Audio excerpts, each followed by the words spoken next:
Hey everybody, welcome to Geek Addicts.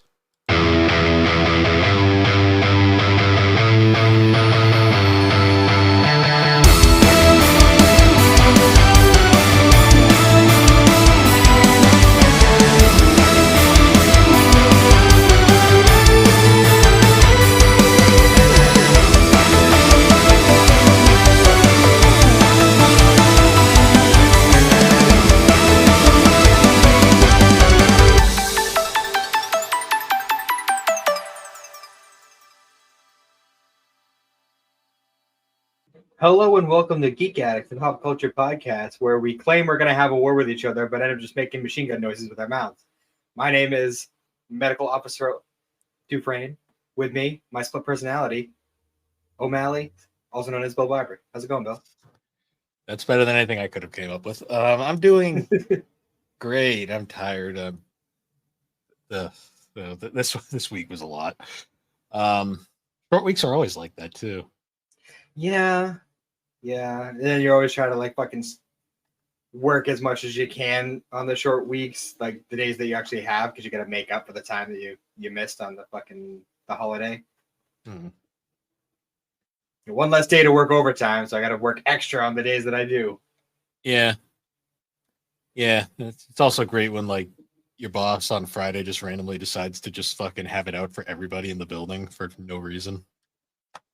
Yeah, that's why I'm thankful that aside from people using it as a throughway, my room at work is generally kind of like my space. People don't usually bug me in there, so except for occasionally somebody from quality will come in with a single part and be like, "Hey, wait, blast this real quick." So I'm very good at just kind of blending into the background and being just kind of avoiding shit nowadays. Even when the company has audits and shit, they don't even bother going into my room. It's the only room that nobody goes in. Anytime the corporate bigwigs show up and do their little walkthrough, I think I'm on like 7 walkthroughs now where they have just not even acknowledged I exist, which is great. Yeah, but that was one of those weeks kind of things. Yeah, I made progress this week. I got my old laptop up and running again. Oh, nice. I had to get a little dongle for the Wi-Fi, but I got that fixed, and I fixed the mouse pad on it, so the mouse pad actually works again. Good. Which actually, the mouse pad was broken a lot longer than the Wi-Fi was, so. But I finally was just like, you know what? I'm going to figure this shit out. And I had to buy a $15 little dongle to plug into the USB drive, but now it's fully functional again, and with any luck, depending on how things go as far as scheduling and whatnot, I will hopefully be able to start doing watch parties and stream more games again.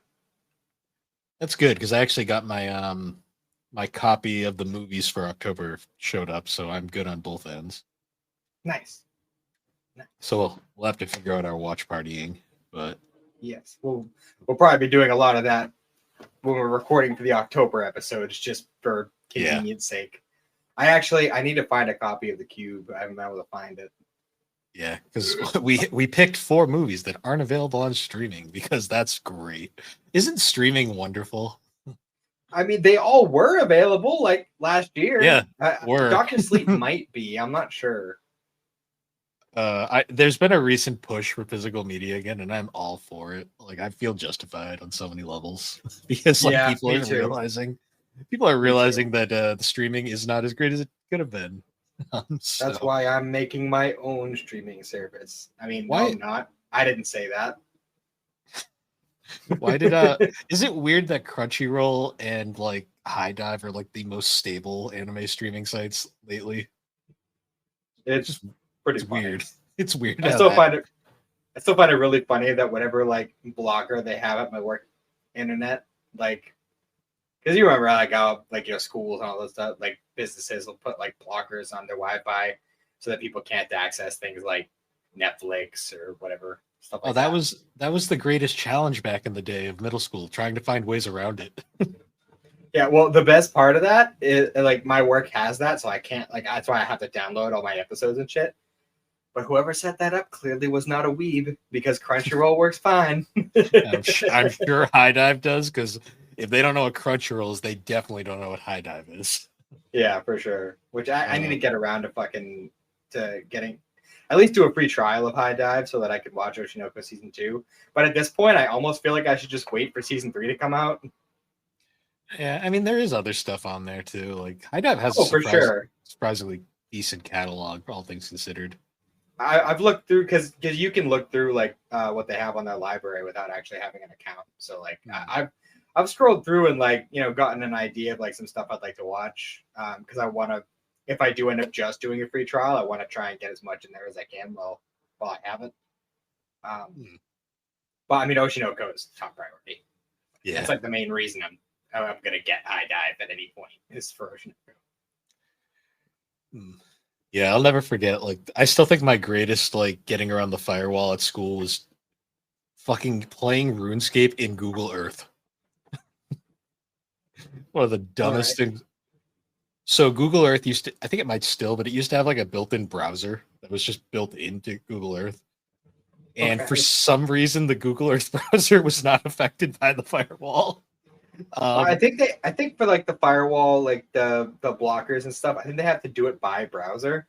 Probably nowadays, but back then, like they didn't think, schools didn't realize there was more than Internet Explorer back then. So yeah, or Firefox. But they didn't even know Firefox in my school. And then until I do, I have it open right now because it's the best one that no one talks about. Well, I'm on a Chromebook, so obviously I'm using Chrome. Well, to be fair, like every browser aside from Firefox is basically just based off of Chrome at this point. So, although I'm pretty sure I can still, actually, I think I did. That was one of the things I was trying to do to get around the whole watch party situation because I was actually the reason I was so motivated to try and get the laptop working again was because for 100th episode, I have to host a watch party for that so everybody can watch the movie. And I was like, all right, I'm gonna just test this on my Chromebook just to see if it works, whatever. Turns out the audio issue I was having with games, it's not just a stream, like a game streaming thing. It's just any sort of screen sharing on the Chromebook through Discord just does not. It just won't. So that was one of the main reasons I felt so motivated to get the laptop running again. But I'm glad I did because now I have a lot more options, especially with streaming games. Like I'm not stuck to just Xbox anymore, which Xbox is fine. But I have so many games on Switch and PlayStation that like being stuck on just Xbox is just a waste. No, that's fair. Not to mention fucking emulating on the computer. Yeah, that's true. Speaking of games, I actually played some games over the week. Oh, yeah? On Monday, me, Thrak, Tony, and Chris started playing Helldivers 2. Xander was talking about that game recently. It's just Starship Troopers, the game. Like, it is so stupid. Like, we were just... So the best part was when it was all four of us, like, Chris was carrying us the entire time. Meanwhile, me, Thrak, and Tony are just fucking off in the corner the whole time, just doing the stupidest shit. It's about right. I was gonna say you get to name like your ship in game. So like, of course I name it the stupidest thing ever. My ship is the custodian of family values because you get pre-selected names that you can mix and match. So of course that's what I came up with. All right. Yeah, we were just fucking around. It was great. Yeah, it kind of reminds me of like when I was trying to get other people into Monster Hunters. So like I would walk into like this low level mission or whatever, and I'd be like decked out like high level shit, and fucking all the newbies that I was trying to help level up would just I'd be like, all right, go mine that ore and collect some herbs. I'm gonna go kill the monster. Yeah. Yeah, I know the feeling. I feel like the big reason why we finally actually did like a gameplay session like this was because it's crossplay finally, so like we could all play no matter the console. Mm-hmm.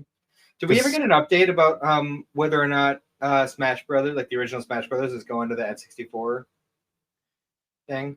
If we did, I didn't see it. Okay. So I was just curious. Surprised it's not there already, honestly. Well, I mean, that was a thing recently, wasn't it? That it was like somebody like found it in the code or something, like they were going to upload it soon. Oh, maybe. I haven't been following that. I don't know.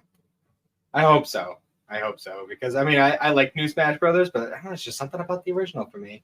And Xander's actually got a couple of the Switch controllers that are N64 controllers. So if they put that on there, man, I'll tell you what. Boy, I tell you what. See, I have zero nostalgia for that game, so it's kind of just one of those things where it's like, that'd be cool. That's fair.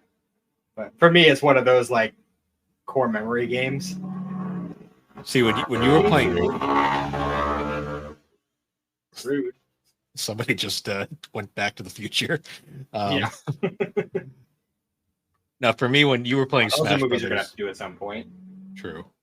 Yeah, when you were playing Smash, I was probably playing Final Fantasy VIII. So attempting to play Final Fantasy VIII. So, well, the funny thing is too, like it's such a core memory game for me, but I did not own an N64 as a child, so like all my memories of playing it were at other people's houses because everyone else had one. I didn't have an N64 growing up. I had a PS2. See, I had similar memories with Melee, not so much original Smash.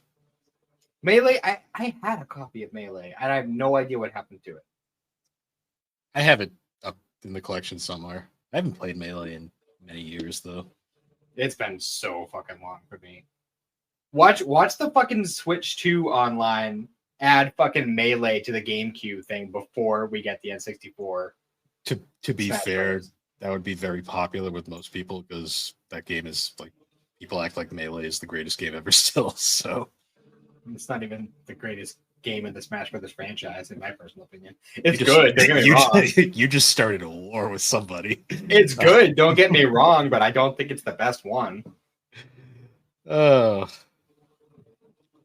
I mean, I'm indifferent to Smash Brothers for the most part, so I don't have an opinion there, but I just like the newest one usually. So, how'd you feel about the newest Don? Oh yeah, God. The new actor has appeared. Bryce Papenbrook is part of the cast. Was that Bryce? That was Bryce Papenbrook. that motherfucker has range. It's because like for the first like 5 minutes of the episode, he didn't talk at all. He's silent the whole time, except for like the bit where he's like walking to school and singing, but it's the Japanese voice actor who's singing because it's singing a Japanese song. So like for the first 5 to 10 minutes, you have no idea what his voice actually is. And as soon as he was talking, I was like, "Is that fucking Aaron Yeager?" Bryce went from playing teenage pretty boys to that in many years. Hey, I mean, whatever works for you, man. At least he's not being stuck in a box. Yeah, that's true. Well, I don't know. It's just fucking. We were watching that up. We actually watched it last night, and I was like, the second he fucking said 10-gallon wiener, I was like, what the fuck in here? I was more just like the first half of the episode. I was like, God damn. They're worse than fucking Sawako and what's his name from Kimi ni Todoke at times here. Jesus Christ. Well, that was a flashback. That was something that happened back in season 1. Yeah, I know. So this dude's been pretty much stalking Okarun ever since season 1, like ever since this stuff started. And like the whole time that was happening throughout that episode, I was like, is he crushing on Okarun? Like, is that what's happening here? I was unclear. I wasn't sure because he was kind of crushing on both of them. But by the end, it seemed it was more along the lines of like, how did this kid who's just as nerdy as me end up surrounded by all these chicks? Oh yeah, and where did fucking school rep come from? Like, right? Class rep comes out of nowhere, comes out of left field, like, hey, I'm one of Okarun's groupies. Yeah, and Okarun's like, who are you? Yeah, pretty much. Yeah, because the whole time, like, when she's like yelling, like Momo doesn't realize she's yelling at her. Momo's like, oh wait, me? So, I wasn't expecting Godzilla testicle though. That was interesting. No, I wasn't expecting that either. But I mean, at least we're starting to work towards closing out that arc. Because I feel like when season 2 started, when season 2 started, it seems like the show kind of forgot that he was missing a nut. I forgot he was missing a nut until it appeared, and I was like, "Oh yeah, that was a thing." I think I remembered it like a few episodes ago. I'm like, "Hey, whatever happened with that?" Like, because Pink Haired Girl had the first one, right? Yes, I believe so. Maybe I'd have to go rewatch. I don't remember. It's bad that I don't remember much of season 1. Yeah. Uh, Yeah. This is one of the few occasions this year with new seasons where I didn't go back and rewatch season 1 this time. Because we like just watched it. Like it was pretty early because it was the first thing on my. It's actually season 1's the first thing on my list for this year. It's not quite the first thing for me, but it was definitely early on. It might have been January. Yeah. Yeah, but Dawn to Dawn season 2 definitely makes up for season 1's shortcomings. And I know I'm in the minority there, but at least in the general public, I think our friend group was mostly all on the same page. But I think there's a couple people who was really into the early stuff, but yeah, I think overall, I think the general consensus was that season 1 was definitely overhyped for what it was. Season 2 definitely feels like they're finding their legs and figuring out what the show is going to be, and I'm kind of here for it. So, well, it discovered pacing and like plot structuring and like actually like making sense and not throwing a weird flashback in the middle of episode 7 for some reason. Then it was like, what? So yeah, right. Kaiju, on the other hand, I haven't watched the one that came out today. Oh, okay. You're one from last week. I don't know why all of a sudden Red Pompadour kid is like kind of getting a little bit of spotlight, but I like that they're actually taking the time to focus on some of the side characters. Well, it's because him and Reno are kind of like a pair. They've always been. And it makes a lot of sense that he would get this big character arc with Reno here. I didn't really get the sense that they were a pair until everybody got their reassignments and they got stuck together. Did you watch Hoshina's Day Off? Yes. Okay, yeah, because they're pretty paired off in that as well. Mm-hmm. No, well, because like in season 1 too, like they had the whole like he was like it was the classic anime trope, like the guy who's always second best, always falling behind to this guy who's just perfect at everything he does. And they kind of had that click there. It's like those two were kind of clicked together. You had the blonde guy and the green haired guy are always together. They've like kind of select groups all around. Yeah. But what else did I watch this week? Oh yeah, so you haven't watched the new Kaiju? Okay, you'll get a no. We have Francis this weekend, so it's been kind of hard to. Gotcha. You'll get the conclusion to that episode in this one, and then the start of the next plot arc.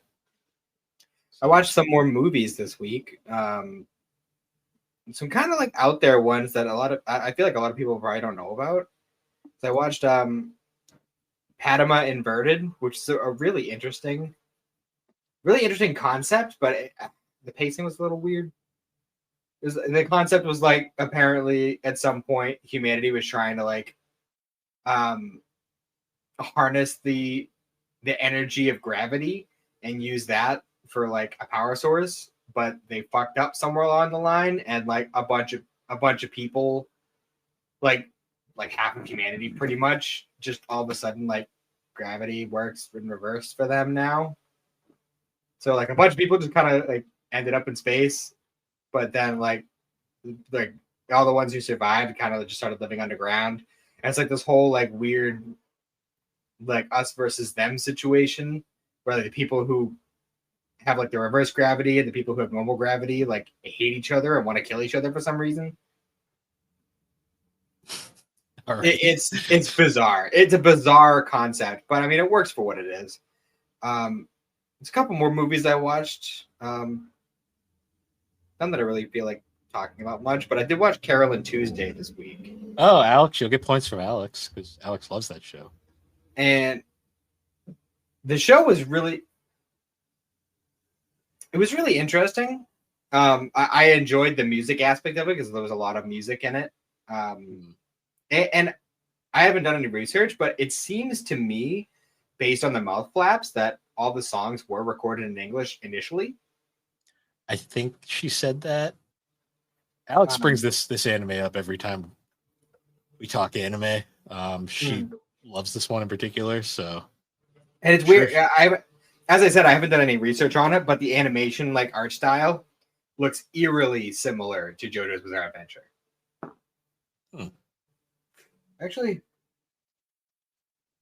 was it done by Bones? It might have been done by Bones. That's a good question. But anyway, it was a good series. I enjoyed it. There were definitely some parts where I felt like they were like, especially with a lot of like the kind of like minor villainy characters.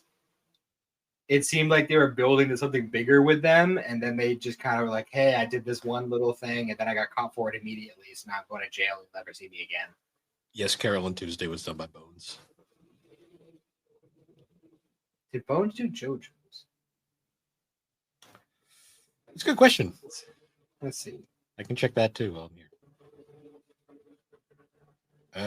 Let's see.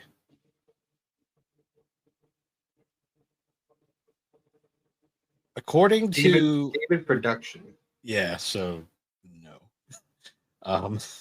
It's so weird though, because the animation looks eerily similar. Like the way the art, like the art style of it, it's so close.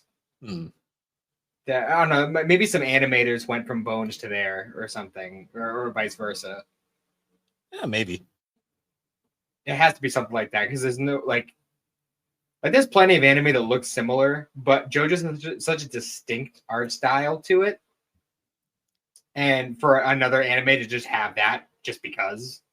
I mean, the only connection I can see between the two, if it's not an animation, like animators switching around thing, is the fact that they're both, well, JoJo's wasn't initially, but now it's a Netflix anime. So maybe that's why, but that doesn't make any sense to me. No, it might just be a coincidence, in all honesty. That's like the only connection I can make between the two.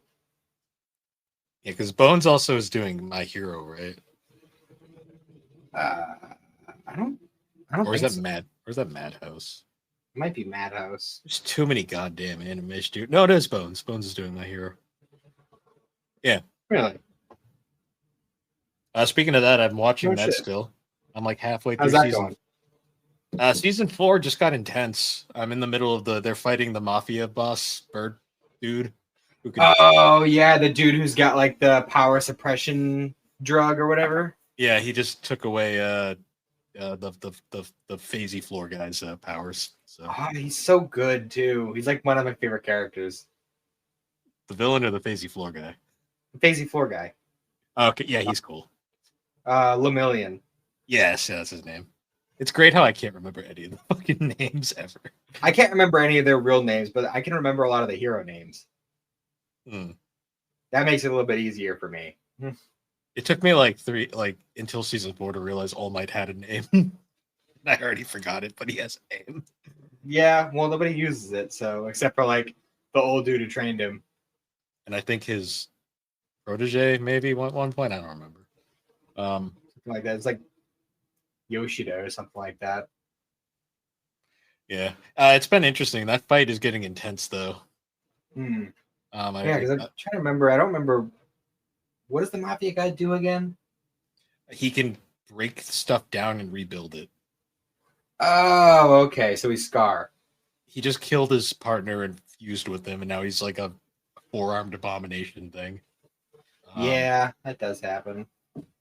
Yeah, because it was like a weird thing where like he was like super thankful to the mafia boss for taking him in, but then he like instantly took over when he like I don't know, he like went into a coma or something. I don't remember exactly what it was.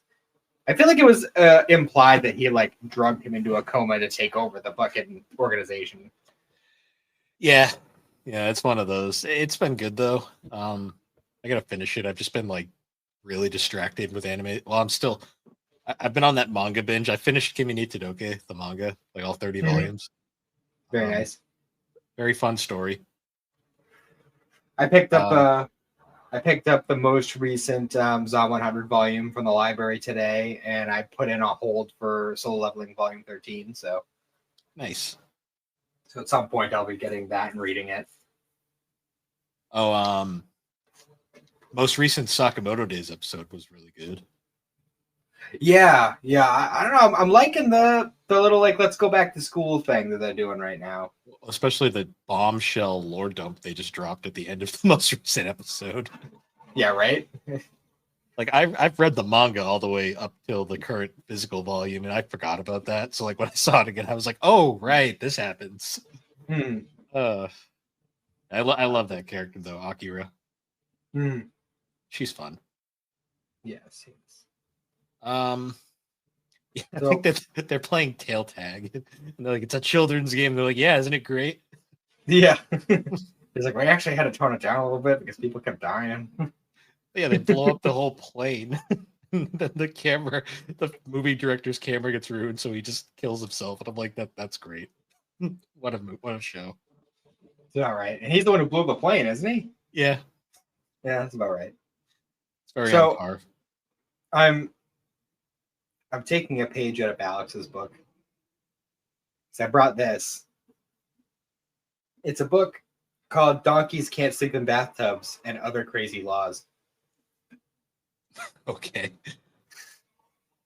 So this has just a bunch of like really ridiculous, and some of them actually kind of make sense, but for the most part, they're all just ridiculous laws, like state laws.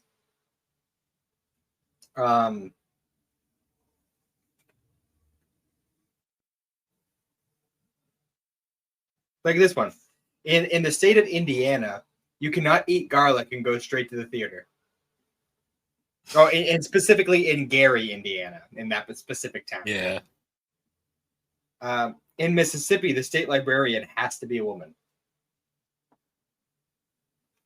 Let's see if we can find a Connecticut. Interesting.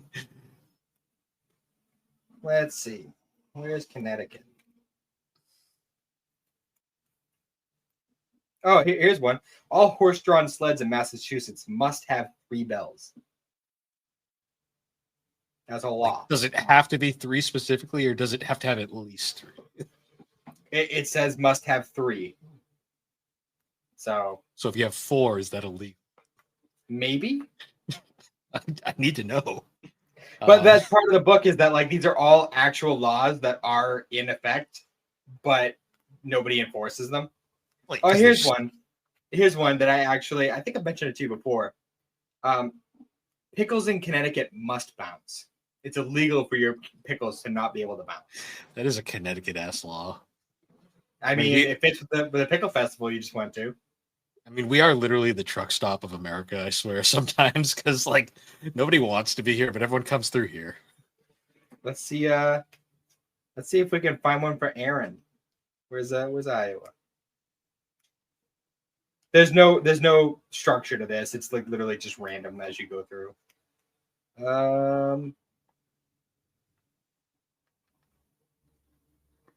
That's not even a law. That's just a fun fact.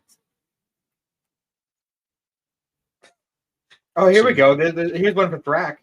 In Ohio, it is illegal to gallop your donkey. Alrighty. True fact. True story. Let me guess. There's no laws in Florida because Florida's a lawless nation. Yeah, some of these just make sense. Like this one. This says that babies in Lynn, Massachusetts are not allowed to drink coffee. You shouldn't be giving coffee to babies anyway, but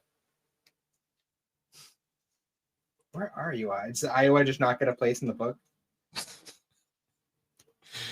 Oh, man. It's a whole lot of New York. That doesn't surprise me in the slightest.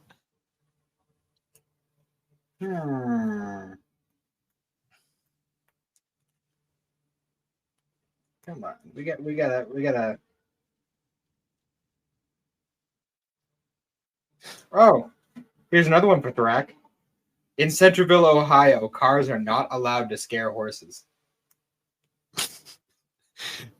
What, do they arrest the car? Something like that. In Connecticut, kids cannot charm bees away from the beekeepers. What kid is charming bees? Like, what weird nation is this? In Athens, Georgia, it is illegal to play pinball. They haven't discovered the pinball wizard yet. In Maine, dentists cannot advertise that they sell false teeth.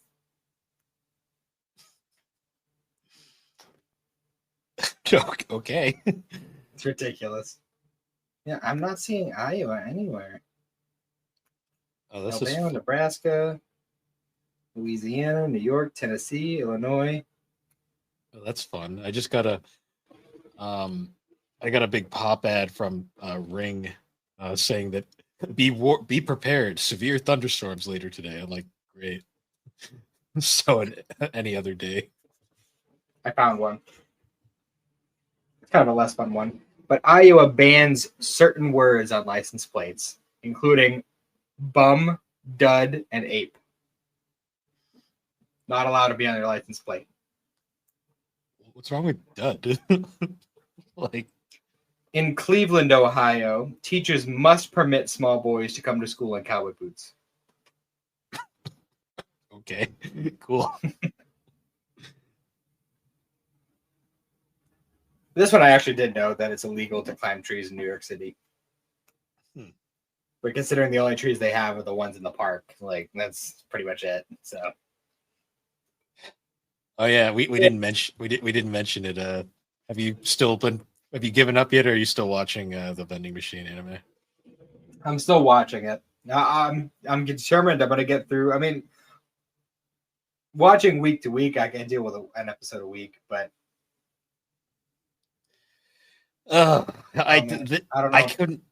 I could not tell you what happened in the most recent episode because I literally already forgot. They met like that Darkness Fiend director guy. Did they? They fought a bunch of monster vegetables. Cool. And then they questioned the dude or the chick that was like betraying them, and Boot Guy put her under like a hypnosis spell to make him the Skull Demon guy. He was trying to steal his shoes. Yeah, give me your boots. Great. It's kind of bad that the Boot Guy is like the main reason I watched the show at this point. Yeah, that fucking like there was that one episode where I had hope. I'm like, oh, it's turning around, and then the next episode they immediately were like, betrayal. We're selling you to the Demon Lord. We need your vending machine. I'm like, what are we doing? Like, what are we doing now? My kid's in a coma. Oh no! And that vending machine is the key. I'm like, sir, help me, Boxo. The show is stupid. It doesn't have to be this level of stupid. They keep trying to force a romance between Llamas and the vending machine. The fan art has already been drawn. Oh, I'm sure it's been drawn for a while, but yeah. So I think me and Alex have both agreed we're gonna stop it through season 2, but we're probably not gonna watch season 3 because if it even gets a season 3. Yeah, the ratings have not been particularly high, I've noticed. Like the first series doesn't have the highest ratings either, but it did have a sort of fan following. This one, even like fans are like, yeah, this is bad. So yeah. It's definitely very odd that out of all the ongoings right now, the two that have kept my attention the most have been Down to Dot and My Dress Up Darling. Oh, did you watch the most recent episode? Yes.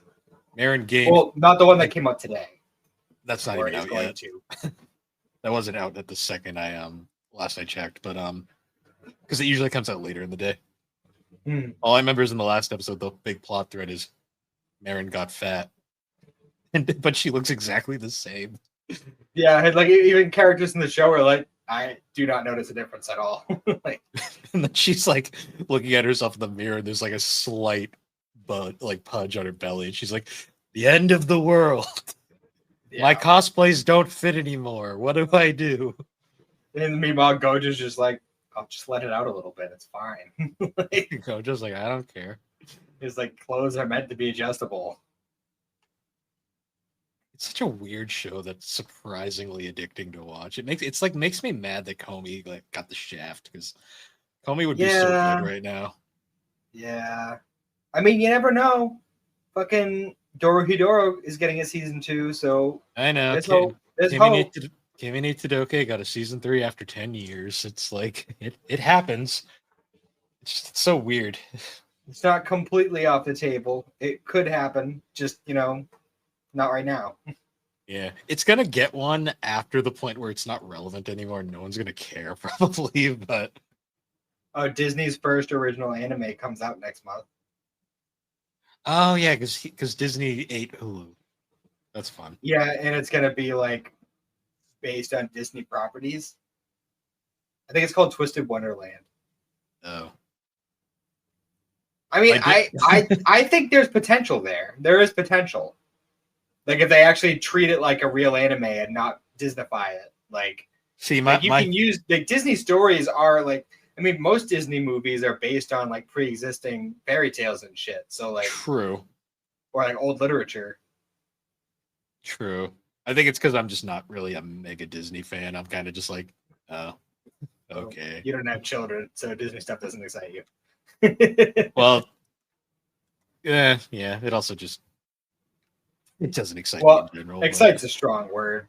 My daughter gets really fixated on specific movies at specific times. So you got to remember, there's different levels of being a Disney fan. There's being someone like me who doesn't really care about Disney, but will watch a film every now and then. There's being a casual Disney fan who likes the films but doesn't obsess over them. And then there's a Disney adult, and they have that's in its own fucking scary thing. One of my friends' mom is one of those people. Do they have a season pass? She's a very sweet lady, but goddamn, the Disney. I know a Disney adult. I won't say how I know them, but they were somewhat related to a family member at one point. And yeah, I was like, God damn, this guy is a mess. Yeah. I knew it was bad when we went to go see Ant-Man and the Wasp, and the trailer for live action Dumbo was in it, and he was like acting like this is the greatest thing. I'm like, this looks like fucking shit. Live action? They did another live action Dumbo? Well, this was back in when the first one came out. The first one was like decades ago. Was it? Yeah, there was a live action Dumbo years and years ago. I remember seeing that when I was a kid.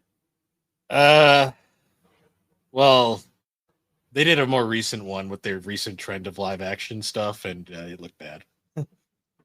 Not surprising. That shows how little I know about Disney. There's been very few good live action Disney movies. Like I remember my favorite quote. Like I ruined a Disney person's like day once where they were like their favorite movie was Bambi, and I joked saying that was the most boring movie I've ever seen. Well, I didn't joke, I actually legitimately dislike that movie, but what's actually really funny though is Bambi is the first thing that made my daughter like have a full on belly laugh. I don't know what it is about that movie, but like the simplest shit in that movie gets her fucking going. Sorry, I just won't tell her what my favorite scene is. I bet you can guess. Oh, I'm sure. It's very dark. All right, we're at almost 40 minutes now. We should probably get into the Untitled Darker Than Black segment. Yeah, we should. Oh yeah, this episode, I guess we can call it. Yes. It's hard to know what I should really classify this as, because it's listed as episode 26, but in some places it's listed as an OVA. Yeah, Mal and AniList both refer to it as a separate thing, which is how I'm referring to it on my list because we have no rules. But it also watching this, it felt very disconnected from canon. Well, it was connected, but like also like you could kind of put it. It's a filler episode somewhere in the middle, and it would make sense. Yeah, because this is the one occasion where we'd be watching this show technically out of order, because the first time I watched Darker Than Black season 1 all the way through, that last episode, like the one we're covering today, kind of like fucked with me a little bit, because yeah, it's like it confused me with the way it ended. Yeah, it's kind of like, not to the same extent, because this actually has a plot that matters, but Ghost Stories, where that random OVA was just stuck at the end for some reason after like you already got the closing like scene. Yeah. It's like, okay.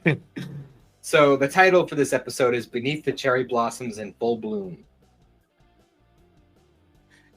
I was not expecting a subplot about fan fiction, but here we are. Yep. Yeah. So this one kind of revolves around, it's actually one of the officers in the Chief Kirihara's like group, I guess. Because they're having like a cherry blossom day or something. It's like a thing in Japan where they have like a holiday based around when the cherry blossoms bloom. And Well, she also writes anime fan fiction. That's like her thing. Yes, they bring it up many times. I don't remember the. Yeah, it's the same anime that Pink Haired Girl is like obsessed with. And they don't. I don't remember what it's called, but we learned some things about it this week. Sure did. I don't know the context of it, and I don't really want to know, but apparently it involves elephant on human love. Okay, so I was curious here. I'm like, because this whole like time, I'm like sitting here thinking, I'm like, are they making fun of fan fiction writers, or are they making an accurate depiction of them? I wasn't sure. I think it might be a little both. Because I do want to preface this, like, I have nothing against fan fiction writers. Like, I actually know a few in the community, and they're very nice people. But there are some out there that are like, what the fuck? Like, well, there's fan fiction, and then there's porn. Yeah, but they're not always mutually exclusive. Like sometimes they're the same thing, and sometimes they're. Well, that's what I'm saying. That's what I'm saying. Like it's a fan fiction's deep. Fine line. Like I've learned from this community that holy shit, there's a lot into that. I'm always like, God damn. I mean, don't get me wrong. I've read fan fiction and we've all and stuff. Like we've all done it. Like we can't. Anyone who says they've never read fan fiction in their life is lying out their ass. But yeah, so there's different degrees. Yeah. That's all I'll say.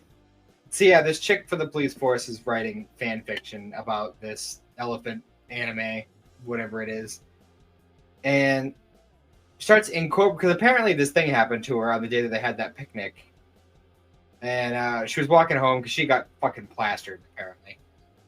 Yeah, and she was walking home, and like meanwhile, Hay and Mao were trying to find like this vial of like mystery liquid, which was buried under a tree, and like right as they fucking dig it up, this random fucking dude just swoops in and grabs it, and you know Hay's not having that. He hits him with a wire. He's got it around his neck, you know, his signature move, and the dude throws it, and that's where we learn that his contractor power is teleportation because he teleports, but he doesn't take his clothes with him when he teleports.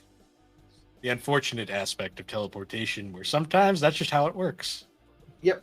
So he teleports over to like a walking trail where fanfiction girl is walking home. Yeah, just imagine her what's going through her head where she's walking, then a giant, large man who's naked is just approaching her very fast. Not even just that, like he just kind of like falls down from the sky. It's just this big fat naked dude just pops up out of nowhere. And you know, she has the reaction that most women walking home at night would have. Yeah. Because like what the fuck's happened? A lot of shit happens in this episode. And it turns out that his contract payment is just like kind of always in effect, and he can't lie. Oh, like, okay, that's what it was. I was trying to figure out why he was just telling the truth there. Yeah, and that's why, like, every time he was like, "Oh, you heard that? I have to kill you." And she's like, "No, I don't remember it." And he's just like, "Well, this is what it was. Fuck, I said it again." Also, that fucking cat. Oh, yeah, that was another subplot. Is that because it's spring, all the you know feral cats are in heat, so Mao is constantly running from this one cat is trying to get it on with him. Yeah, because that happens at the start of the episode, and I'm like, that's such a random plot point to start with. But then it becomes relevant later. It does. Also, the fact that everybody has allergies except for the contractors is also relevant. Yes. So, long story short, along the whole path, Hay ends up saving her from Naked Man. And he zaps her and erases her memory of the occasion. But apparently didn't do a very good job of it because she still remembers some parts of it, including his collarbones. Also, this was also like the perfect example of that whole HR meme where it's like the one employee shows up and then the unattractive employee shows up, and where it's literally like large naked man is like she's like screaming for help, and then Hey without a shirt on shows up, and that's perfectly fine. Like, yeah, I'm just like, okay, sure. But yeah, the vial of mystery liquid ends up in the river, so they lose it. So Mao's gonna pretty much be spending the whole episode trying to find it on like the riverbed. And and the whole reason he lost it was because he got attacked by another cat. Yeah. And the fan fiction chick has been writing what she remembers essentially from that night into her fan fiction, including the 7-digit number. That's very important. Because Hay can just wipe minds, I guess. It kind of makes sense. I mean, the brain function is electronic it by its nature, and his power is electricity. So it makes sense he'd be able to, EMP her brain for a second. It's one of those things where I'm just kind of like, anime, don't question it. I mean, apparently that's what happened to Piano Teacher in the previous one. True. Because they mentioned at the end of the episode that like Pink Hair Girl's like, oh, he seemed kind of weird, like he didn't remember what was going on. Yeah. So we get that scene of them regrouping with the gang, and Mao's getting berated for losing the thing. And this is also where we find the one moment that it kind of like confirms where this canonically ends up, because it's implied that pink-haired girl still hangs out with Yin. With Yin, to the point where she jumped into the tobacco stand at one point. I'm just like, Jesus. Okay. Yeah, it was actually kind of funny because she like crawls her way through the fucking window. Yeah. And she's like talking about the fan fiction, and she's just like, oh, you're gonna love this. Lots of elephant on person love. And there's like some random dude in the tobacco window, like, what the fuck? I love the fact there's a similar moment later too. What's the name of the non-contractor in the group? Huang. I love the fact too Huang's like, stop hanging out with her. But then we find out hanging out with her is how she learned the number or something. Yep. Yeah, because the pink-haired girl got her to the fan fiction, and the fan fiction chick wrote the number that they need into the story. I love and too that Yin starts reciting the fucking fan fiction, and their mouths are just dropping because she's talking about like this weird bestiality shit. I love the fact too that like he's like, stop hanging out with her, and they're like, no, let her have friends. She's being normal. Right? Yeah, you think with how much he's like giving her shit for being like weird and being a doll and shit, and like she's actually doing something kind of human, and he's just like, no, stop that.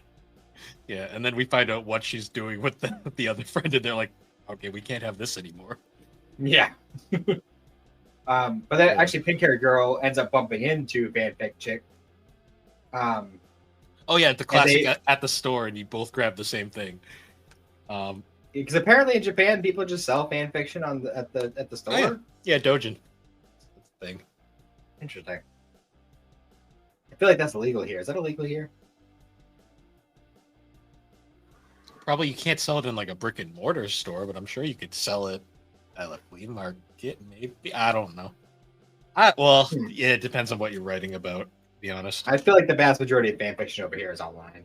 I mean, that is the best way to like reach more people, but you can sell fan fiction over here. I think but it usually gets turned into an original work, because like that's famously what 50 Shades of Grey ended up being. That was a Twilight fan fiction that became its own thing. I think the Thorns and Roses story was the similar thing. Whatever, the Court of Thorns and Roses, whatever the fuck that is. I think that was a similar situation. Yeah. Yeah, I was actually at Barnes & Noble yesterday, and they had a big display stand of all the Twilight books, because I guess it's getting like a renaissance, and I was like, what a time that was. It is? I don't know. They had all of them on one of their little table displays, and I'm like, why are the Twilight books all on display? What year is it? But yeah. Anyways, so yeah, pink-haired girl and fanfic chick meet up, and they're like friends. They like go out to eat at Hayes' favorite ramen restaurant. Oh yeah, they're friends after they rip that Dojin in half. Yeah, right. And then like they're talking about the story, and like the way she like describes Hay in the story is like a man with like amazing collarbones. Apparently, she has a thing for collarbones. I think they're making fun of fanfic writers, because there are some fanfic writers that get a little too descriptive about certain things. Oh, I'm sure. But like fucking pink-haired girl is like, oh yeah, like I know a guy who's like that. He's actually right there. He's about to walk by us. And she's like, Hay I with know those collarbones. Hay with his like 30 bowls of ramen. Yeah, right. And she's like, you have to tell me where he lives. And like, we don't actually see the scene, but since fanfic chick is hanging out outside his apartment building, so that does confirm pink haired chick has been stalking him 100% because she knows where he lives. It's on par for her as a character, in all honesty. Yeah. I just want to know where Guy Kurosawa is this episode, because he's probably doing his actual job, and this is what she actually does. Yeah, right. I mean, every time we've seen her up to this point, she's been fucking off the whole time. So, yeah.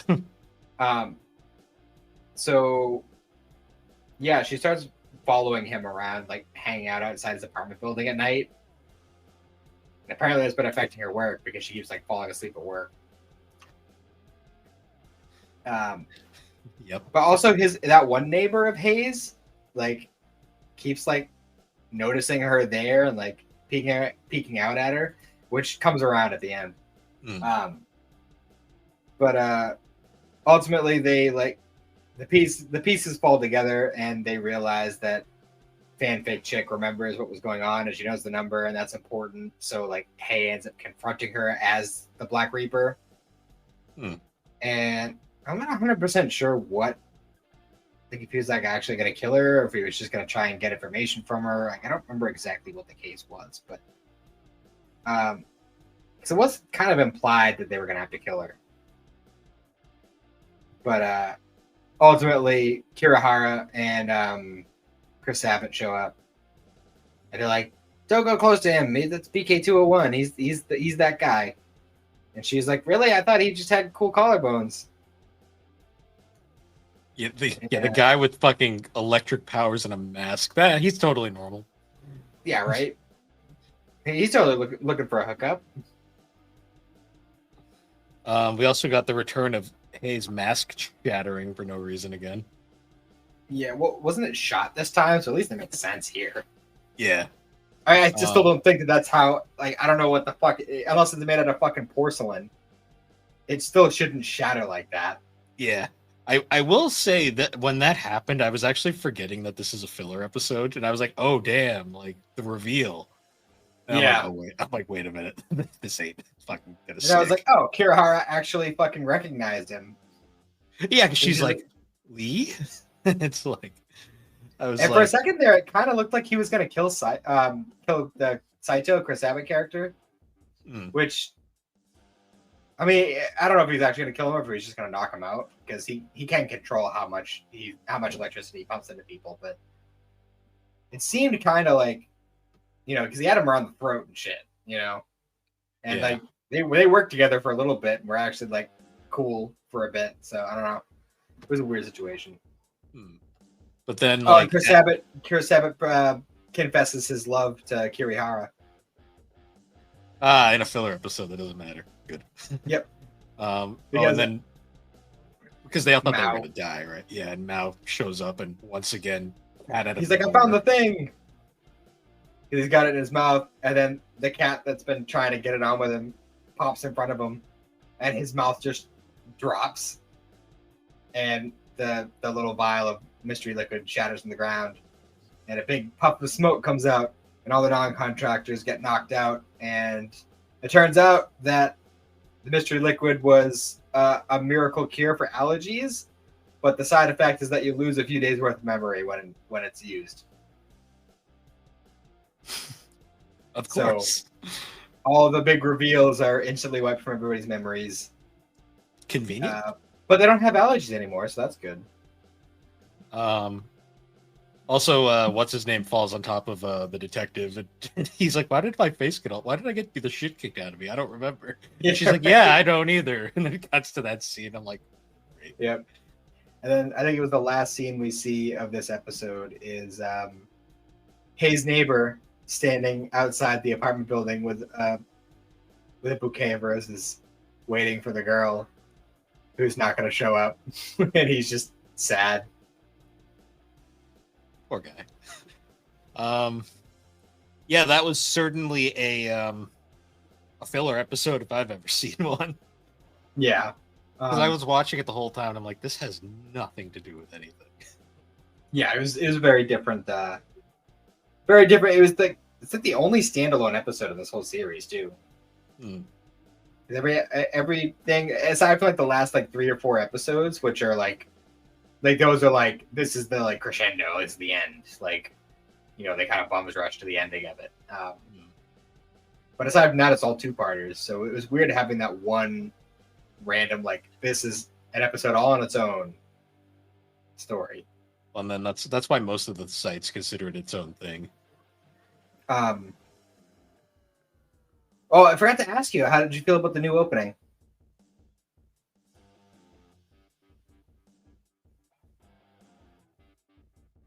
I don't remember it. Did you not listen to it, or? I must have. I'll have to re-listen to that because I don't remember.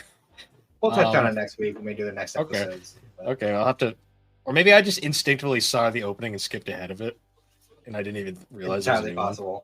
That might have happened. Possible. But yeah, that was the Untitled Darker Than Black segment. A bit of a reprieve for this week. Because I'm fairly certain that the next couple episodes we'll be covering are very plot-heavy episodes. Because I know we will be getting the return of November 11 and Storm, and Green-haired chick will be showing up. Fun. But yeah, we'll save finally that after being teased in the last few weeks. Yeah, nice. All right, well, we'll save that for next week, and until then, on to our topic. We're returning to, you couldn't tell by the opening, we're returning to, or the title of this episode, besides the point.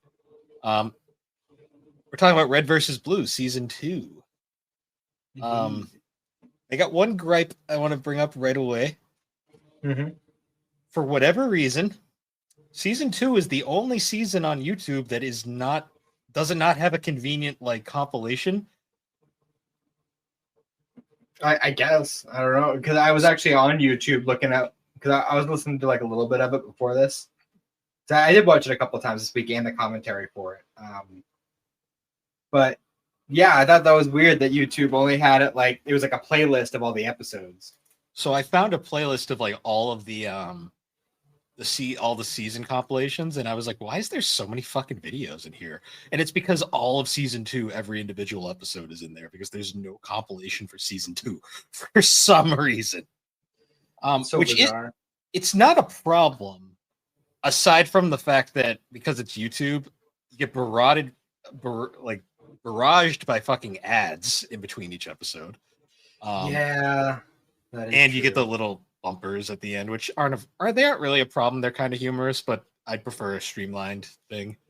Well, I mean, those are still there in the like movie version, but they animate little bits for that, so it's still like a part of the whole, like the part of the scene as opposed to like a fadeaway. Yeah. Either way, though, I watched it shortly before we did this. I think it's like just over an hour. It's like an hour and a half, I think. Yeah, it was pretty standard movie length. It was pretty quick. I found it very amusing that some episodes were longer than others. Like some episodes were like one gag and they're over, and then others were actually like plot things happened. Well, that's just kind of how internet shows go. You know, there's no consistency. Yeah. They don't have to stick to like a certain time frame, like syndicated shows. I did get a little old when I saw the YouTube upload. It said 10 years ago, and I was like, and even that was a late upload too. Yeah, I know. And I was like, that can't even be accurate. Season 2 came out back in like 2004 or something. Also, yeah, it shows because some of the language in here, I was like, oh, this wouldn't work today. yeah, there's definitely some language that was a lot more common back then than it is now, for sure. Yeah, so I'll specify again, like we did in the first episode. I've never seen Red versus Blue, so this is all new to me. Which is very fun for me. And honestly, really surprising to me, like, especially considering your collector nature, I'm surprised that you didn't just buy the DVDs for the fuck of it. Well, I have no nostalgia for Halo because I was a PlayStation kid. So it was just never a thing. I was also watching Screw Attack at the time, which was, I've said in the past, I was a Screw Attack kid. I wasn't really a Crunchyroll, Rooster Teeth person, which is hilarious because they ended up merging, but that's besides the point. That's fair. Yeah, so I just completely missed it back in the day. I was always aware of it because people were obsessed with it, but it just never, because I had no attachment to Halo, it just never really never really clicked for me at the time. I've since played Halo. I've since played Halo, and I get it now. But let's be real, the Halo connection is basically surface level. Pretty much, yeah. Because this is basically just like random skits set in Halo. Great machinima, like some of the best machinima work we'll ever see. I mean, they kind of paved the way in a lot of ways. They're definitely one of the most iconic by a lot of means. Like, well, the problem is the term machinima got lost after a while, like to the point where the machinima channel, half the shit on there wasn't even machinimas. Because I guess we can, for those who don't know, machinima, machine cinema, it's basically everything in this show was made using in-game game engine stuff, and they had to rig it and do all this crazy shit. Very impressive for 2004, because they're still using like Halo 1 and 2 at this point. Well, this season is still just strictly Halo 1. Yeah. I don't know what the hell Vic is. I don't know. I don't know. I don't think that's a Halo thing. I don't know exactly what they're using for Vic, but also we got Vic's introduction this season. How did you feel about Vic? I'm bad with names. Was he the human guy? The guy, the command guy. Oh yeah, him that showed up in that fucking hello. The really bad mouth flapping, and I was like, oh, humans in this. Right, they exist, because I keep forgetting who's even a human anymore at this point. Well, yeah, I mean, at this point, like, Sarge is kind of going full-on mad scientist, and he's just like, you're a cyborg now. Yeah, because, like, they're all like, no, we don't want to do that, and then yellow guy gets blown up, so they use Simmons' body to replace his body, and then they turn Simmons into a cyborg. He's orange. Whatever. Apparently that was like a big thing back then. Like a bunch of people kept saying he was yellow and telling them they're wrong when they say he's orange. And that I think that's the reason why in Caboose's mind in this season they had the yellow grip.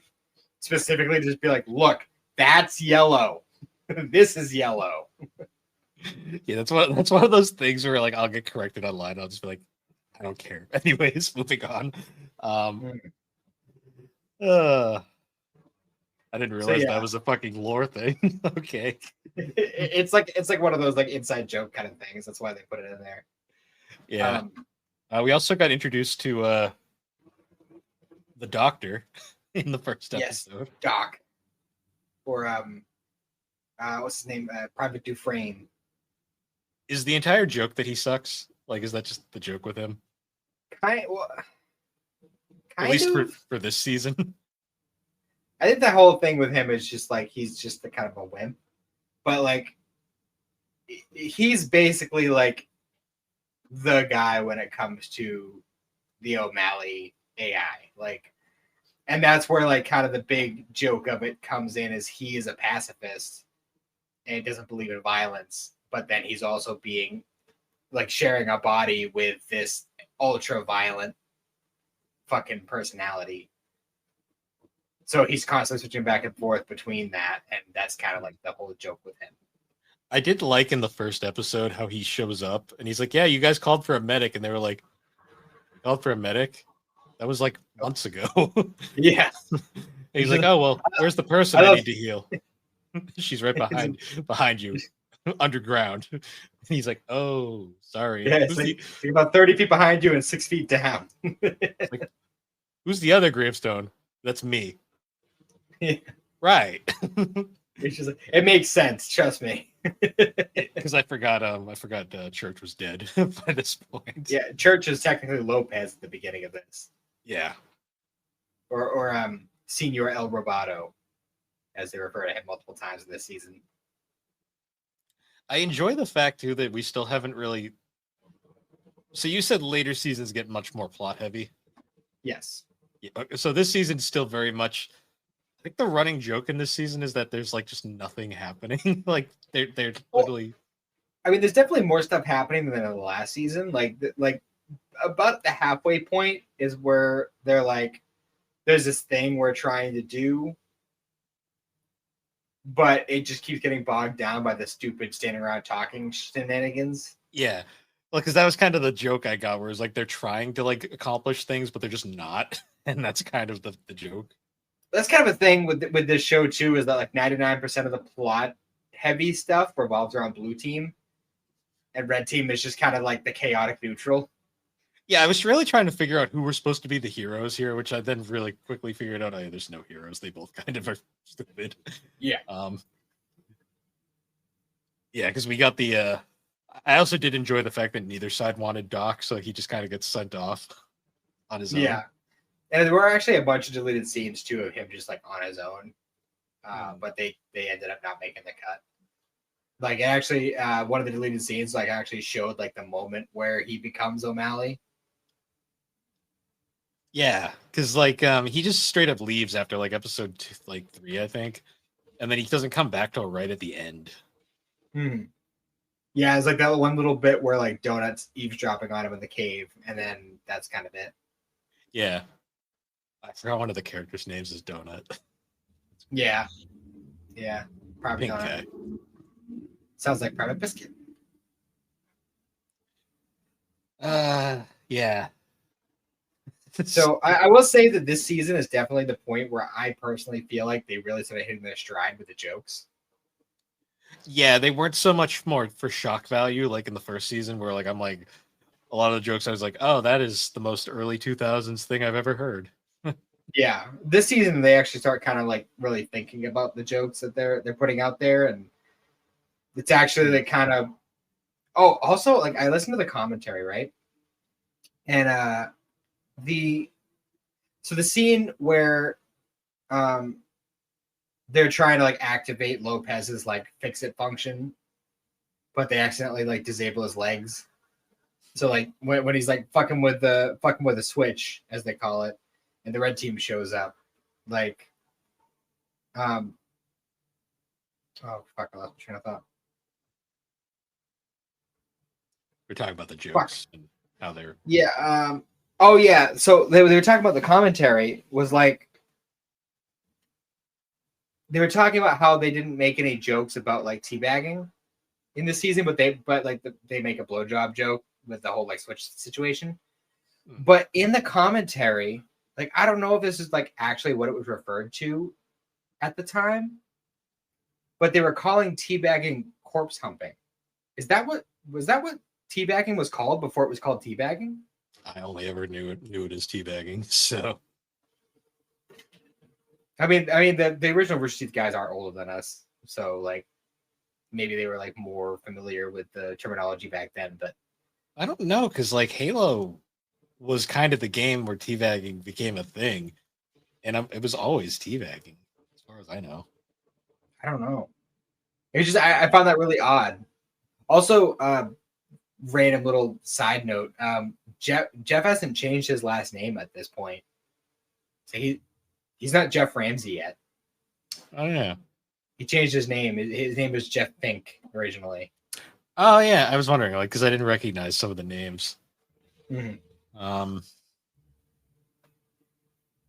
Yeah, because there's also that joke at the start that I thought was really good, where they're like in that like they're in that like Mexican standoff, and they're like the red side's out of ammo, but they're like they're not shooting at us. You think they're out of ammo? Like, nah, they can't be out of ammo. And they're like, we're out of ammo. Shit. Yeah, I love that whole bit where it's just like, Griff, I'm out. I need some ammo. He's just like, why are you telling me? I only got one bullet left. He's like, you're supposed to be bringing the extra ammo. He's like, I am? I was like, too, like earlier on, the doctor's like, oh, do you have anything for me to do? He's like, yeah, just shoots fucking Caboose's foot. He's like, go help Caboose. He's like, I'm not allowed to get involved unless somebody's injured. He's like, oh, okay. Bang. Oh, look at that. Caboose seems to have hurt himself. Yeah. I like how both sides has chronically lost a pinky toe. Yes. They bring that up later. Mm-hmm. Okay, good. I love how both sides has the comic relief character. Well, they're all kind of comic relief characters, but like the one designated to like funny guy. Yeah. We got Donut on one side and Caboose on the other. The inside Caboose's brain part is still like one of the funniest scenes. I'm like, I love how he's normal in his head, because of course that makes sense. And that actually gives us like one of my favorite lines in the entire series that I've actually used many times in real life, where Church says, "There's a fine line between not listening and not caring." And I like to think I walk that line every day of my life. That was a good scene. That was like, yeah, accurate. I feel that. I feel that to my core. Oh yeah, and we only get a very little bit of text this season too. Yeah, because she appears briefly after they bring back what's the tank's name? Sheila. They bring Sheila back, and Sheila and Lopez are like flirting, I guess, and then he tries to take over Lopez, but then suddenly Tex appears and is like, "I'm here now." Yep. Which apparently she's been there all along, just watching them. Yep. Which, sure. Is to stay away from Tucker's Rock. I like the fact too that like Lopez and Sheila are like, they're like, "You guys don't care about machines at all. You just let us get blown up. We're gonna go make our own army with Blackjack and Huggers over here." For sure. What are you gonna do? Stand up to Lopez a tank? Lopez is one of the best characters. Like, he has some of the best jokes. Well, I love the scene. Nobody knows what he's saying because he's speaking Spanish. I love the scene too at the end where, well, not the end, but like where Sarge makes the two new robots, and he's like, "This one is some weird name, and this one is Android number 2." Yeah, nearly. I was like Francisco Zanzibar something the third. He's like, "This is number 2." Why doesn't that one have a cool his Sassback chip was overloaded, so he rejected all the names I gave him. Yeah, and then the voice is just like this, like internet humor where it's like the most like degenerate crap, and I'm like, great. Mm-hmm. I like too. They keep punching. What's Orange guy's name? Griff. They keep punching Griff in the nuts, and he's like, "Oh yeah, well 2 could play at this game." It says the thing gets punched again. He's like, "Damn it!" Yep. It's like, "No, it's programmed to specifically hit you." No, I like how they rebuilt Griff with the anatomy of a cow, because that totally makes sense. Yeah, right. You say, "Oh, we'll replace your flank here." He's like, "What?" I love that was just the excuse that Sarge needed. He's just like, "Yes, I'm gonna make Simmons my cyborg, and this is my excuse. Griff was injured, so we're gonna literally transplant pretty much everything in Simmons' body to you." Yeah, and he's like, "Well, I guess if I have your lips, I can learn how to kiss so much ass or whatever." Yeah, I love the part where like when Sarge is first bringing up the cyborg like proposition, he's just like, "If you're lucky, you might even get a copper rectum." Yeah, it's like such a random thing. Yeah, there's so many like dumb little like rants throughout this whole season. I mean, that's something you're gonna get a lot in this series in general. The part where they're driving Sheila, and he's like, "All right, what's this bud do?" She's like, "Do not touch that. Stop touching me." He's like, "Okay." Man, I'm really looking forward to next season specifically. Season 3 was one of the big ones when I first got into Red vs. Blue. Like season 3 is one of my favorites.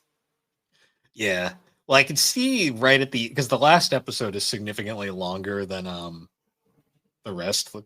And when I say significantly longer, I mean it was 16 minutes rather than 7. I mean, you see that kind of thing with a lot of their shows, because like Ruby does a similar thing where like the last episode is always longer than all the other ones. Where like they actually had to, because I could see at the end of season 2 they were actually like planning some plot going forward. Because I was like, oh, I'm like, stuff's happening now. Yeah, we should probably bring up like the main kind of like overarching plot, even if they don't focus on it that much. The basic idea is that like the O'Malley AI that was in text that made her so like aggressive and violent. When she died, it moved over to Caboose. So at the beginning, like Caboose has it, and that's why he's being all like crazy and aggressive at the beginning. And so from that point, like eventually Tex shows back up and she's like, hey, there's this thing. I want to kill the AI. It's in caboose right now. And that's why they have to go inside his head to, track it down and kill it. But ultimately they end up failing because Doc uses his radio at the last minute and the AI transfers to Doc. And then he ends up like attacking the like 3 different factions that are all meeting up at one point, and then he kidnaps Lopez and leaves in the teleporter to places unknown, and the season ends with all the different red and blue people kind of pairing up and going into the teleporter and ending up in different maps of Halo. Yeah, which is interesting. We're going to get some more variety in places to be, that's for sure. And that'll happen a lot as we go through, because as the show continues on, they will be updating with whatever the newest Halo is. Yeah, I noticed that because like the little ending bumpers were clearly using later tech, and I'm like, what a jarring twist. Yeah.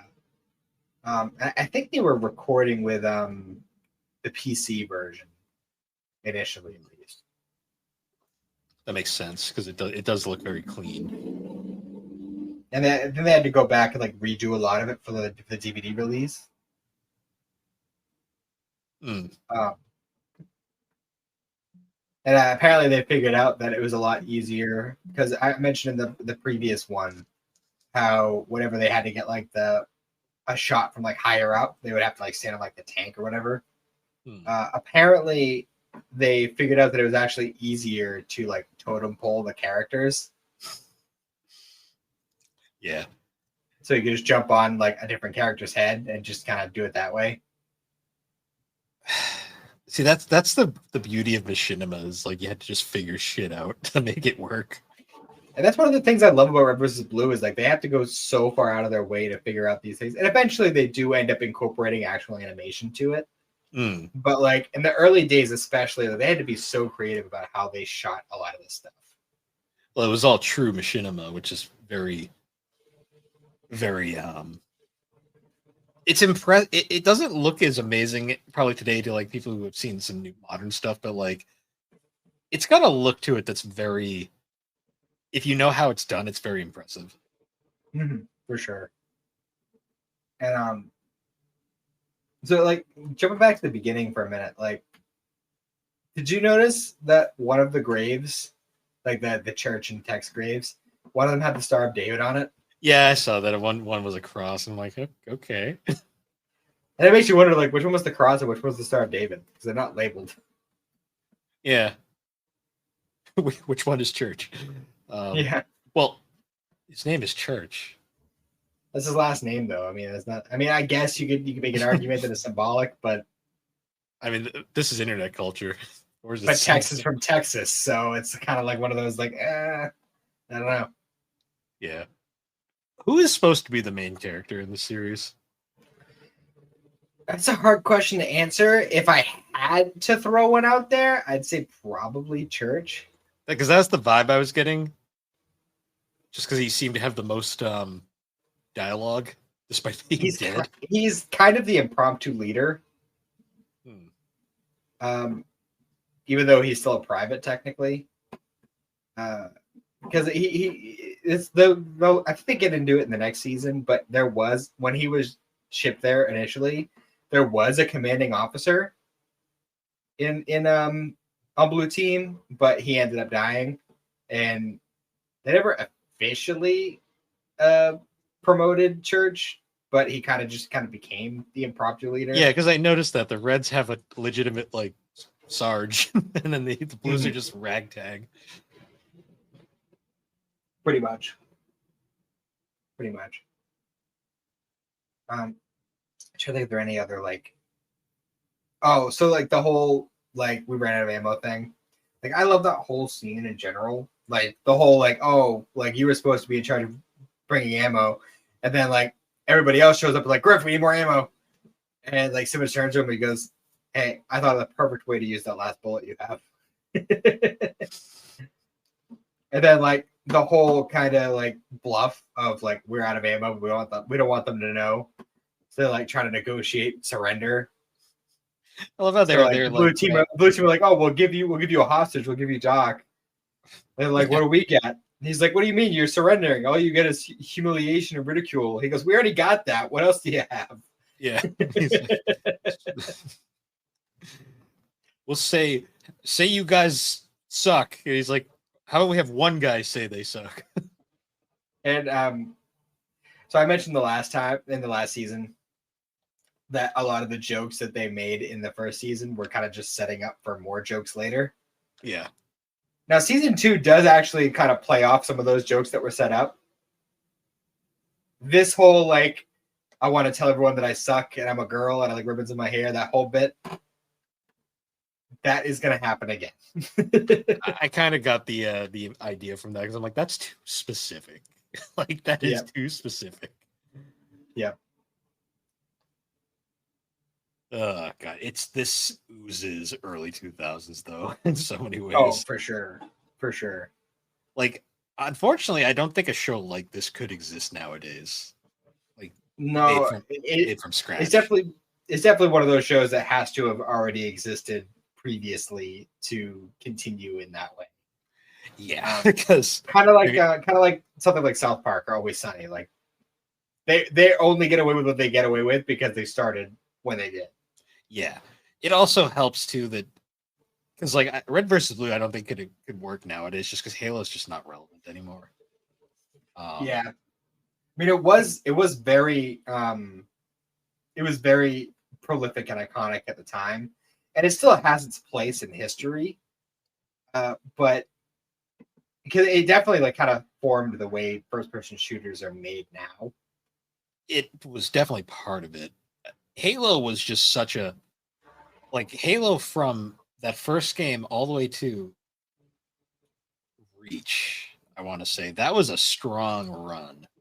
Mm-hmm. Maybe 4. Some people would probably say 4 to a degree, but I definitely think Reach is the cutoff point that most people would agree on. Yeah, I still remember 4 being generally well received, but for the most part, Reach was definitely the last major one that I think people really cared about. 2 was my personal favorite. I have no nostalgia for any of them, so I just kind of I like the pistol in Halo 1. That's always been my favorite thing ever. Everybody loves the pistol in Halo 1. Well, as Donut says, it works for me. Well, it's great. I mean, like, to deal with like up close enemies, use the pistol. To deal with far away enemies, use the sniper rifle or the pistol. The pistol works just as good. Yeah, it really does. It's kind of ridiculous. The Halo pistol's the best part of that game. I swear sometimes. For sure. For sure. Do characters from the actual Halo games ever show up, or is this strictly its own? No. Okay, no, so it is very much. They'll reference Halo stuff from time to time, and sometimes like PSAs or like little promotional things, they'll do stuff like that. I think there's one promotional thing they did where Caboose was in Halo 3, like in the actual story, but aside from that, no, it's all just strictly its own thing. I noticed at the end of each episode they would like cut to like 343 Studios and like Microsoft. Well, Bungie does support, or Bungie did support them, like full on, like you were on the payroll kind of situation. That's cool. I'm glad. Well, Bungie seems like, I mean, Bungie's kind of a clusterfuck of a studio these days, but like they had a sense of humor. So yeah, for sure. We all know that, you know, places like companies like Toei, don't take too kindly to that kind of thing.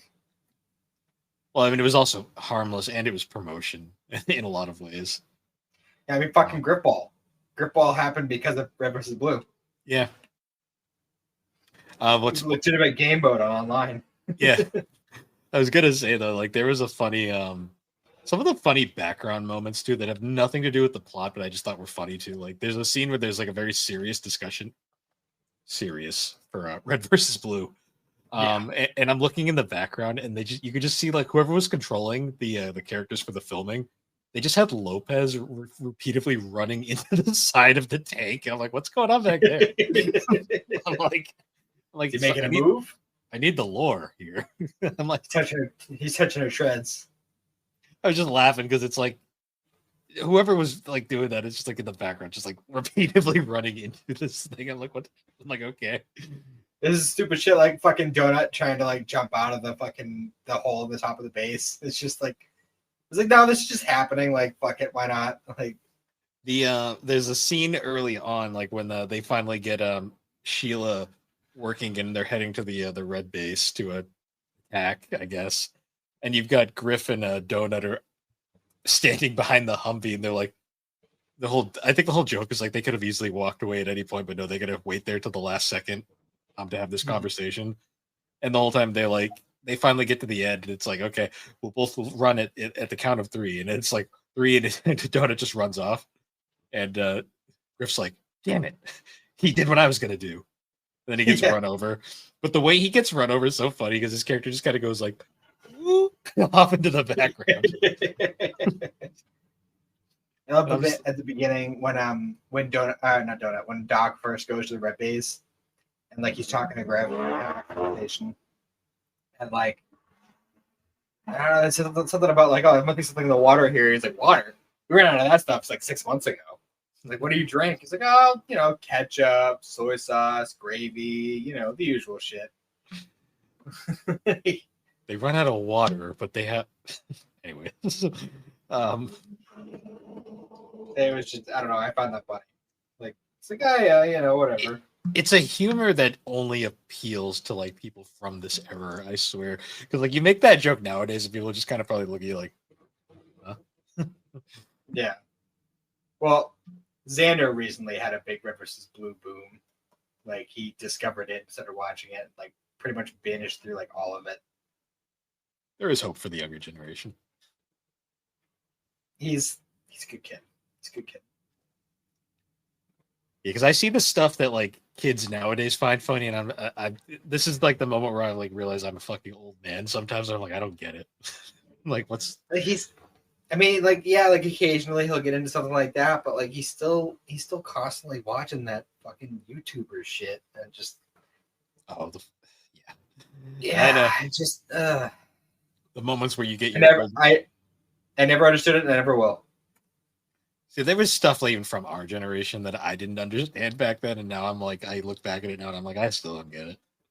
Yeah, for sure. Like any of those big YouTube personalities, I was always like, I don't get you. Like, I'll never understand. I mean, like I used to watch like reaction videos and shit like that. Those are fun. But depending on, I remember this one. Remember when Ruby season 3 wrapped up, and I was watching a reaction video to season 3 because you watched season 3, right? Yes, that's as far as I got. So the part at the end where that one character dies, I don't want to spoil it for anyone who hasn't seen it. Where everything goes to shit, yes. Yeah, so I was watching a reaction video to that, and it was this dude, and he was like, well, when that happened, he just started losing his fucking mind. Like, he was crying, like, full on, like, no! It was fucking... I love watching reaction videos, like, serious things like that. People get so into it. No, like, back then, the only YouTube personalities I would watch is, like, I'd watch, like, Moist Critical. Was about it. The microwave guys. I mean... I'm trying to think, was there any like YouTube personalities I actually watched aside from like Red versus Blue? And they weren't even on fucking YouTube until like season 7 or 8. I mean, I watched Game Grumps, but I still watch Game Grumps because I don't know why, but I do. I watched a lot I watched like Smosh. I had a Smosh phase, and then I grew out of Smosh really fast.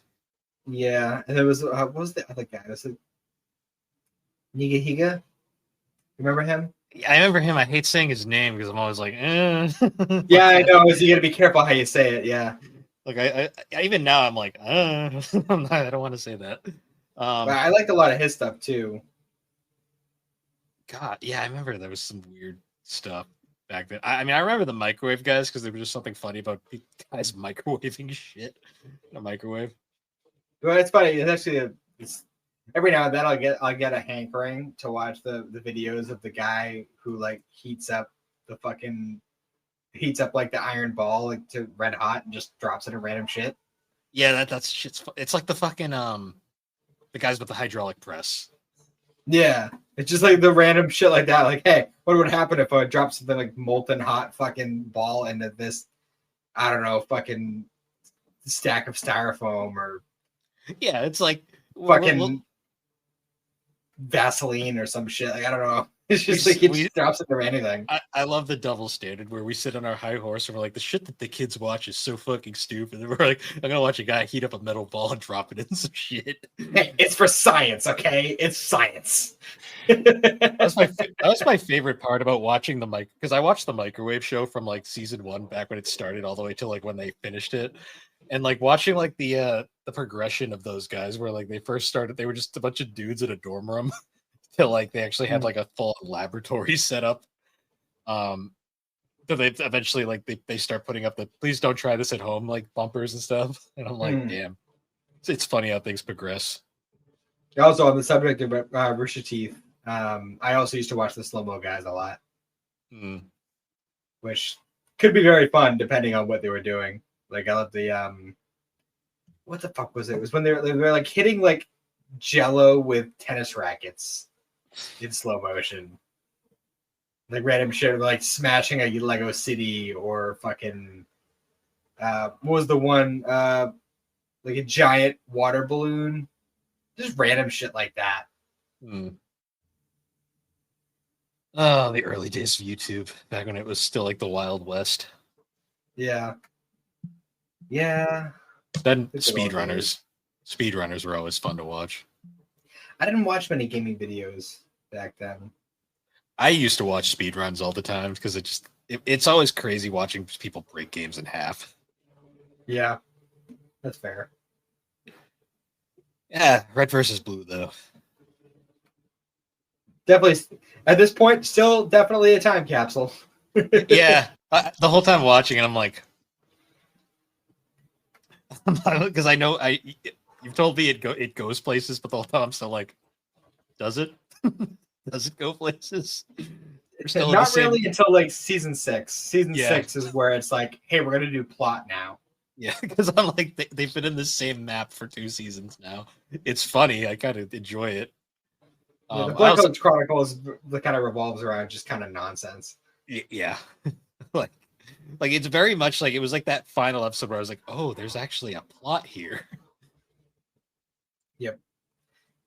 And yeah, we're gonna get some more stuff introduced in season 3. Some big changes will happen, and I'm looking forward to it. Yeah, no, it's been fun to discover it. It's definitely, it gives me an appreciation for the time where it was like, holy shit, people actually had to work on their videos back in the day. Yeah, the amount of effort that probably went into a 7-minute clip, like on the internet back in the day. Oh yeah. Nowadays your content has to be at least like half an hour. So yeah, it's crazy. Oh, also, like one of the random fucking jokes they made. So like when Doc first becomes O'Malley and like losing his shit, he was on the radio talking to Vic, and like he was just like, "Whoa, dude, what's going on? Like you just went crazy for a second and threatened to eat my children." And he's just like, "Not cool." He's like, "Oh, I'm sorry. I don't know why I would do something like that." He's like, "Nope, it's okay. Don't have any kids. Got the old snip snip. The one-eyed sergeant's firing blanks." Yeah, I heard that. I'm just like, what kid watching this is going to get that joke? I was like, despite Halo being a game technically for adults, yeah, it was mostly played by children. And the majority of people who watched that. And, considering I definitely fell into that big Call of Duty boom back in high school, it was also mostly played by children. Yeah, and all the adults were playing Pokemon. It makes perfect sense. Yeah, it just kind of happens that way, though. Never forget the damn Pokemon X launch, because they didn't do a midnight launch. They did it was like an early morning store opening launch. And I remember showing up, and it was me and like the definition of what you'd expect a Pokemon fan to look like these like 4 guys that like looked like they hadn't left their house in like 5 ever. Yeah, and then one very scared mother and her child. And I was just like, yep, this is Pokemon. Like that poor mom was like, what the fuck did I walk into? I feel like there was something else I should have mentioned about the end of this season, but I lost track of it. Oh, yes. So like the Tucker had that whole realization because Sarge went on the radio to call in like an airstrike or something. But the radio line was open, so everybody was hearing it. And Tucker heard, it was like, what the fuck, Vic? I thought you were Blue Command. So kind of like laying the foundation of like, there's no difference between red and blue. It kind of seems like they just kind of got shipped out there just to get them out of the way. Yeah, I've kind of like had that suspicion watching this whole time where I'm like, are these guys even doing anything? Like, really? Oh, and like it was kind of set up, but like how the whole thing, like we gotta get Lopez back because he's got our secret plans stored inside of him. When the reveal happens, it's pretty great. Yeah. Oh man. But yeah, so that was Red versus Blue, season 2. I'm not sure when we'll get to season 3 because we have so many ongoing topics now. But yeah, it kind of got a little overboard with that, but at the same time, it's pop culture, you know. We gotta touch on a bunch of different things. You can't just stick strictly to anime or strictly to video games. That we got to spread it out. I know, like October is going to be all movies. It's going to be a lot. But did we decide next week we were going to do final act, or was that? I was actually going to ask you about that. I mean, if you want to, I can start working on it this week, and as long as everything works out well, I should be good to go. Well, that's the question. Do you want to do it for this week, or do you want to do it for the 99th episode? What's this week? Is this 97? This will be 97. Yeah. Yeah. This week. Well, this episode is 97. Yeah. All right. How about we'll plan to do it for 98? Okay. But if something happens, I'm not able to finish the season, we'll switch it to 99. We'll come up with a backup plan. Perfect. Excuse me. All right. So next week we'll plan to do Inuyasha the final act and wrap up the original series. Yeah, and then at some point in the future we'll talk Yashahime. Yeah, that one might be a little bit more difficult just because it's on Hulu, and I think it's on Crunchyroll. Is it? Yeah, I watched it on there last time I checked. You sure? Really? I made double check. Oh god damn it! So I know Inuyasha's not on there. Yashahime is on Disney Plus now too, by the way. Yeah, but that's an extension of Hulu, and true. It's one of those random ones where Hulu likes to pick and choose which ones you can download episodes for and which ones you can't. Oh, it is on Crunchyroll. Okay. Yeah, that makes it easier. That's how I watched it last before I got the DVDs. That makes it much easier. Yep, it's there. Okay, good. Good to know. Cool. That'll be a lot easier to get through then. All right. So we'll plan for Final Act next week, and we'll think of something special for 99 because 100 is going to be a big one. Yep. But yeah, I guess now that we're here, once again, I don't know. I'm insane. It's been a long week. I continue to be fucking insane. Once again, guys, thank you for joining us on Geek Addicts. You can find Geek Addicts on all the major podcasting platforms, particularly Apple Podcast and Spotify.